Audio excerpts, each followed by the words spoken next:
Greetings, ladies and gents, and welcome to this latest edition of Tales from Outer Space, where I take stories from across the internet and read them for your entertainment. This particular story is called An Insult to the Galaxy, written by FarmWitch4275. Humanity. When the Skatani expedition fleet first found them, there was reason for much celebration amongst the great empires of the galaxy. The Skatani were just explorers and data miners, more interested in simply cataloging the universe than actually bothering with the humans. After exchanging information, they simply left, broadcasted the location of a human colony world, then just buggered off. With the location of a new potential conquest, war fleets from the entire galaxy began the slow march to conquer the newcomers. It was then that the first signs we had bitten off more than we could chew. The first and last battle of Eden 4. It was the Kataskan Imperium, bloodthirsty slave-mongering scum that had plagued the galaxy for millennia since the dawn of the first suns. They arrived on the outskirts of the system, Eden 4, the so-called New Hawaii, whatever that was. A fleet of 1,000 warships of every possible class and make, size and profile, the massive conglomeration of thousands of years of dominating civilizations and stealing their assets for their fleets. They had heard rumors of human strength and dexterity, intelligence, but nothing prepared them for what happened. The speech heard around the galaxy blasted across the entire communication network. A grand speech from the fleet admiral as he started his blovating and posturing, keeping his fleet on standby as he spat his meaningless words to the humans. At its conclusion, humanity as a whole offered the galaxy one simple response. In front of the entire galaxy, in front of the largest fleet in the 6 empires, in front of everyone, the human phase shifted their entire civilization into an alternative dimension and stayed there. 6 dozen star systems suddenly became empty ghosts that looked like they were there, but weren't. Every ship, every building, every star, hell, even every asteroid in the local belts suddenly phased out of reality and into their own alternate dimension of existence, leaving nothing but a slightly transparent ghost of what once was. An entire portion of the galaxy's unexplored region simply popped out of existence, along with the entire civilization that it contained. The war fleet that remained behind did not transition realities with it, and launched an absurdly stupid attempt to do damage. This failed embarrassingly bad, as every shot they fired simply flew through each object harmlessly, as if the great civilizations from eons past created holograms of massive star systems and forgot to turn them off. The humans acted as if the warship fleet nearby was little more than a mild irritation, and they simply just carried on doing whatever they were doing at the time. The fleet's communication signals were blocked, and the admiral's pitiful childish wailing remained unanswered, his calls going to nobody. Humanity, in one fell swoop, not only secured their future as a species and as an empire, but also rendered it onto any enemy the most egregious and vicious insult that they could possibly suffer. To be ignored. The rest of the galaxy saw this as a direct challenge. They all launched attacks. All of them ended the same way. Any disruptive technology they attempted was nothing but a waste of time. Any missile launched simply flew by and did not fire at all, owing to the fact that its intended target could not be found. They even attempted their own phase shift. That also failed. They phased into the wrong universe. Humanity was able to hijack their phase shift systems and phase the ships out of existence completely, leaving the crew floating dead in space. And after that, numerous attempts were made. All was simply ignored. Doomsday devices and superweapons became effectively worthless. The greatest powers in the galaxy became little more than laughingstocks because of their inability to put down a minor civilization 10 times smaller than their own vassals. Humanity had the smallest ships, the weakest weapons, and the fewest systems. They took down entire empires by simply developing a means to ignore them. All previous conventions of war were rendered useless in the span of about 2 minutes. The armies they assembled had nowhere to land. The ships they built had nothing to shoot. Empires came into human systems and set up remote outposts to taunt the humans there. The humans simply ignored them, making all efforts as worthless as the people who created them. Humanity took no steps to kick them out or even retaliate. They just ignored them. It has been 10 years since the last time anyone has tried to do anything about them. Humanity has since claimed a further 60 systems in their local sector, stopping only when reaching borders. They would warp into their fleets, phase the entire system out, then carry on as if nothing happened. They were building an entire civilization on our doorstep, right in front of us, in their very own pocket dimension. And there was sweet bugger all anyone could do about it. Angry words are exchanged when they got close to a border. They block the comms and bugger off and carry on as normal. They never encroach on territory and clearly mark their own borders. They do not engage with any traders and do not answer random radio communications. They simply ignore everything around them. But that ends today. Today I, Terran Terror, merchant of the Saranai Imperium, will bridge that gap. I have been observing the humans for some time now, trying to understand them. I found a weakness. I traveled for weeks, warping through every system known to us until finally happening upon the original world. New Hawaii, as they called it, is now a bustling tourism hub, the place that started it all. They, as per usual, ignored the entrance of my small frigate, and I carefully maneuvered my ship through the traffic that they could do nothing to me but pass through. But I tried my best to avoid them regardless. I hovered around the station for a bit. It looked like a dry dock of some kind, and I observed it for about an hour, eventually finding what I was looking for, a seemingly disused and derelict dock. I maneuvered my ship into it and started praying. I had a pre-recorded message for the humans, every known radio frequency, every known signal, all broadcasted only locally. I prayed one last time, and then started the recording. Hello, humans. I understand that your introduction to the galaxy was not exactly what we would call, friendly. I guess that's an apt description. I would like to be the first member of the galactic community to extend a hand of friendship, or at the very least, a hand of commerce. My name is Terran Tar, orderly merchant of the Saranai Imperium. I mean no harm of any kind. If I receive no answer within the hour, I shall simply show myself out.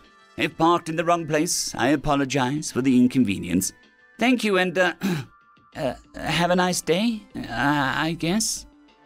This definitely caught their attention, and suddenly, every ship within visual range turned to face mine. Unauthorized scan. My ship's AI barked at me loudly, as I had several dozen warships perform scans on my ship. Oh gods, I knew it. I sounded so stupid in that recording. I should have made a proper speech. Oh no. I yelled at myself for my incompetence. Docking clamps engaged. Pressurization complete, my AI said again, loudly snapping me out of my daze. What? Docking clamps? I quickly hurried towards my console and checked things. I'd phased out of existence, and they had brought me into their universe. More so, I had docked with their station. Before I could do any further, I heard a polite banging on my airlock.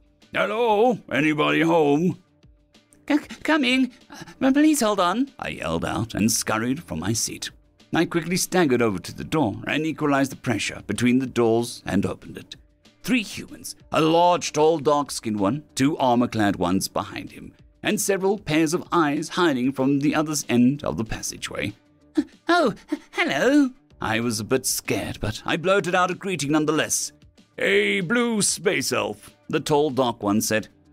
Ah, son of a bitch, the one with the left said, and handed him some sort of item begrudgingly to the other one. What was, never mind, welcome to my shop. Let me show you the merchandise. I stepped back, allowing these oddly adorable creatures through. Their heavy footsteps echoed through the hallway as I showed them to the cargo hold. So what kind of stuff do you have exactly? One of them asked. No, I had no idea what to bring exactly. You didn't exactly join the market, so I brought some souvenir stuff, local crafts, musical instruments, and other things like that. Simple stuff. I have no idea what your dietary requirements are, so I tried to avoid foodstuffs. No weapons, no tech, no state secrets and whatnot, just touristy stuff, I guess. I explained, as I got to the cargo bay doors and walked inside. The humans followed and allowed me to put the lights on so that we could actually see. One of the humans vocalized a sharp whistling noise and broke formation to go look at an instrument nearby. "Ah, well, looks like a fancy version of a harpsichord," he said, gingerly pressing one of the keys. "That is called a Sarono key. We usually use it for musical performances or such things. Let me just unfold it properly." I approached and carefully unfolded the intricate device, flipping covers and twisting gears until it was open. "It looks like a combination of an accordion, a piano, and a harp." The tall, dark one spoke idly. Please excuse me, the muse is restless," he suddenly said and stood in front of it. He tried to make some kind of song or something. He seemingly pressed some random keys on the instrument, creating god-awful noise for a few times, then attempted a melody. I tried to keep my face straight and salesman-like as possible, but the childish instrument butchering grated on me. "Okay then, ladies and gentlemen, Bohemian Rhapsody." Still standing, he began the strangest and most entertaining song that I have ever heard. Strange stops mid-chord, odd riffs, and peculiar notes. He was quickly gaining a hold on the instrument, and by the time the song he was playing was over, he had almost mastered the instrument. He very clearly had experience with similar devices. When he finished, some minutes later, the two guards and several humans nearby that had filtered in gave him a round of applause. That sounds damn crisp. That's the crap right there. Yeah. Haven't had a sound that clean since my days in theater," he exclaimed happily. "She's complicated, though, a bit feisty. Takes some getting used to. I need that thing. What do you want for it?" I shook my head and smiled in surprise. I don't know. I could go for some instruments of yours in trade, or take gold bullion. Gold is still a decent trade medium these days. I can take that. Probably I'll have to figure out something out, but that'll do for now, I guess. My nervousness was now more than apparent, but they seemed unfazed. One of them spoke up. "Oh, well, let me see here. More instruments, he looked around, opening covers and boxes. No, guitar. What one?" "Guitar. What is a guitar?" I asked, curious. "Oh, this," he said, holding up an odd wooden thing that he was carrying.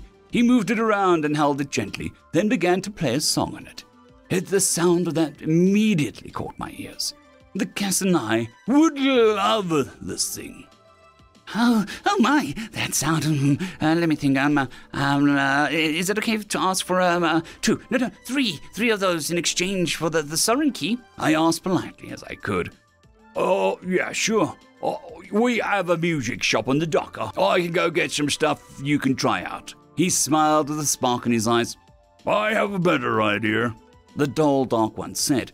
"Welcome to New Hawaii Tourist Center. If you will please follow me, I will help you organize your merchant's license. Then we can make a proper deal and figure out a proper trade system." My face lit up with excitement. This was more than I was hoping for. Yes, I would love that. Thank you." "Fantastic. Please follow me," he said, waving everyone away from my ship for now. I followed with a happy step, and all the humans that had wandered in were ushered out of my ship. 2 guardsmen protecting the entryway for me. We strutted away and headed for something called a trade office. I, however, had one question. May I ask something?" "Sure, what's up?" he replied calmly. "After all that has thus far happened, why are you so, friendly?" I asked, as politely as I could. You ask politely. It's not that hard to understand. Up to this point, we had angry words, nasty proclamations, and warlords using our space to measure their schlongs. We were always interested in trade and friendship. Hell, even in sharing tech. All we ever wanted was to not be alone in the universe. But no, we had to suffer an entire galaxy made of empire-hungry idiots," he explained with an annoyed tone. "So, to break your animosity, all I had to do was be polite?" I asked with genuine confusion. "Yep. Please and thank you will get you a lot of places with humans. Make a note of that," he said, closing one eye cheekily. "Here you go, the Commerce Guild's trade office. It won't take that long, and I've made sure to secure your ship from prying eyes. I'll see to it that you have some equally interesting merchandise available for trade and secure some bullion just in case," he said with a smile. "Thank you. Looking forward to it," I replied with enthusiasm and walked into the door. End of story.